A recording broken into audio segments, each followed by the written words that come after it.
Flossie and the Fox by Patricia McKissick. Good morning, everybody. It is story time. If you're reading this afternoon with me, then it is your bedtime. Flossie! The sound of Big Mama's voice floated past the cabins in Sophie's quarters, round the smokehouse, beyond the chicken coop, all the way down to Flossie Finley. Flossie tucked away her straw doll in a hollow log, then hurried to answer her grandmother's call.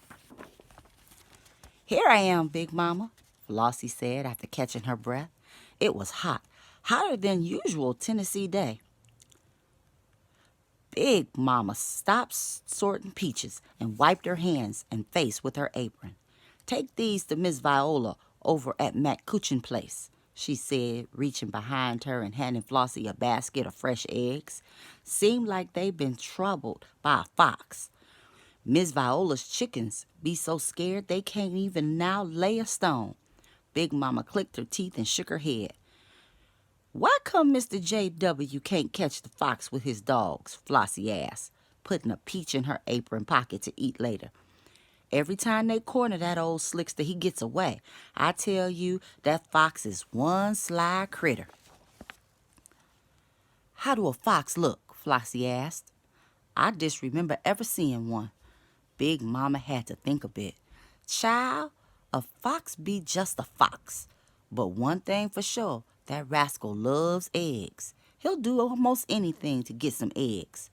Flossie tucked the basket under her arm and started on her way. "Don't tarry now," Big Mama called, "and be particular about them eggs." "Yes'm," Flossie answered. The way through the woods was shorter and cooler than the road route under the open sun. "What if I come upon a fox?" Flossie thought. "Oh well, a fox be just a fox. That ain't so scary." Flossie commenced to skip along. When she come upon a critter she couldn't recollect ever seeing. He was sitting side the road like he was expecting somebody. Flossie skipped right up to him and nodded a greeting the way she'd been taught to do. "Top of the morning to you, little missy," the critter replied. "And what is your name?" "I be Flossie Finley," she answered with a proper curtsy. "I reckon I don't know who you be either." Slowly the animal circled round Flossie. "I am a fox," he announced, all the time eyeing the basket of eggs. He stopped in front of Flossie, smiled as best a fox can, and bowed. "At your service." Flossie rocked back on her heels, then up on her toes, back and forth, carefully studying the creature who was claiming to be a fox. "Nope," she said at last. "I just purely don't believe it." "You don't believe what?" Fox asked, looking way from the basket of eggs for the first time. "I don't believe you a fox, that's what." Fox's eyes flashed anger. Then he chuckled softly. "My dear child," he said, sounding right disgusted, "of course I'm a fox. A little girl like you should be simply terrified of me. Whatever do they teach children these days?" Flossie tossed her head in the air. "Whatever." "You so thinking a heap of yourself," she said, and skipped away. Fox looked shocked. "Wait," he called. "You mean you're not frightened? Not just a bit?" Flossie stopped. Then she turned away. "I ain't never seen a fox before, so why should I be scared of you? And I don't even know you a real fox or a fact." Fox pulled himself tall and cleared his throat. "Are you saying I must offer proof that I am a fox before you will be frightened of me?" "That's just what I'm saying." Little Flossie skipped on through the piney woods while that fox fella rushed away, looking for whatever he needed to prove he was really who he said he was. Meanwhile, Flossie stopped to rest side a tree. Suddenly, Fox was beside her. "I have proof," he said. "See, I have thick, luxurious fur. Feel for yourself." Fox leaned over for Flossie to rub his back. Feels like rabbit fur to me, she said. Shucks, you ain't no fox. You a rabbit. All the time trying to fool me. Me? A rabbit, he shouted.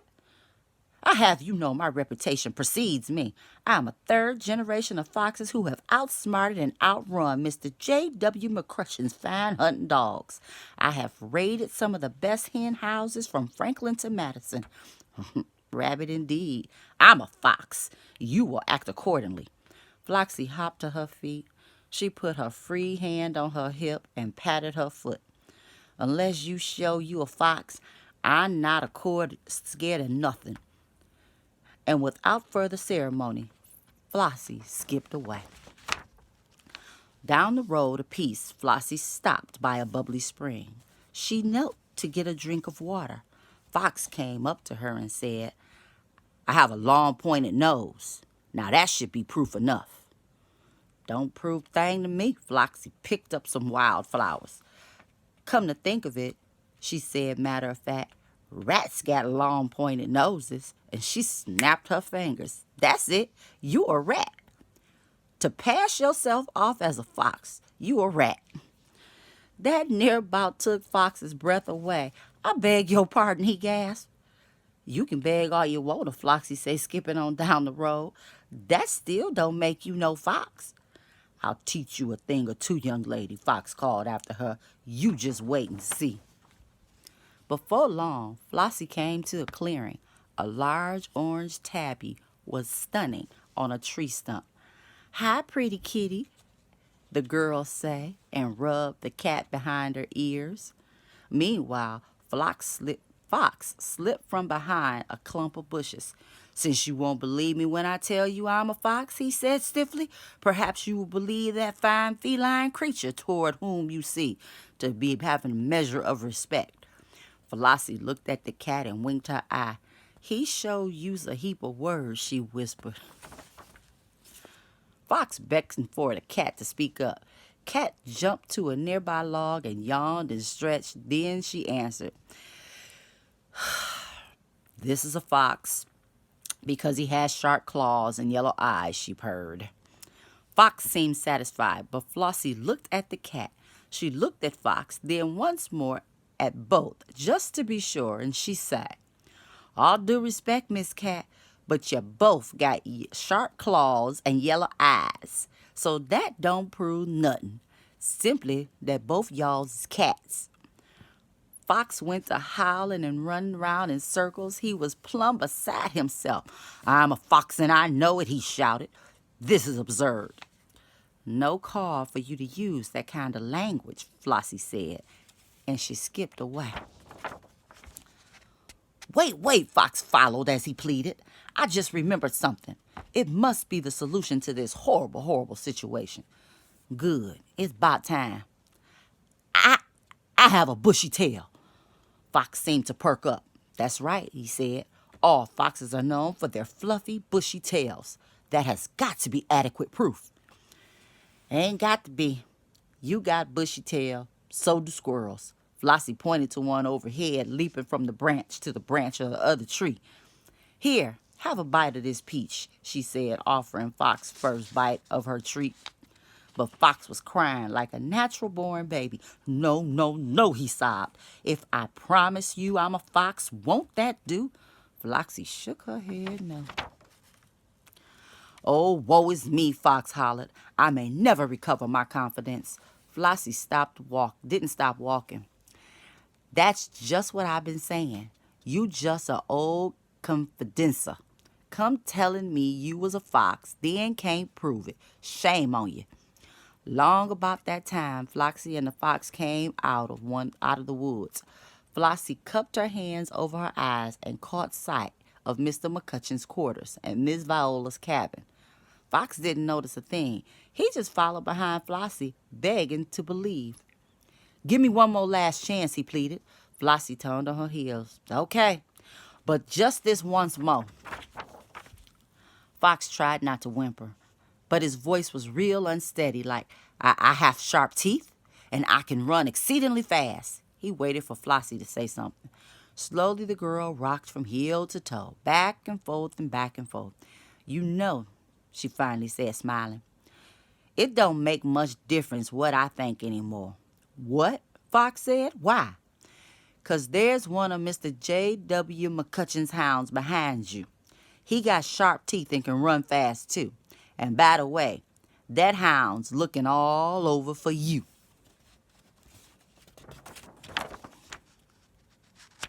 With a quick glance back, Fox dashed toward the woods. The hounds know who I am, he shouted, but I'm not worried. I sure can outsmart and outrun one of Mr. J.W. McCutcheon's miserable mutts any old time of the day, because I told you I'm a fox. I know, said Flossie, I know. And she turned towards Miss Viola's with the basket of eggs safely tucked under her arm. And that's the story of how that feisty Flossie Finley outsmarted the fox. Have a good night, boys and girls.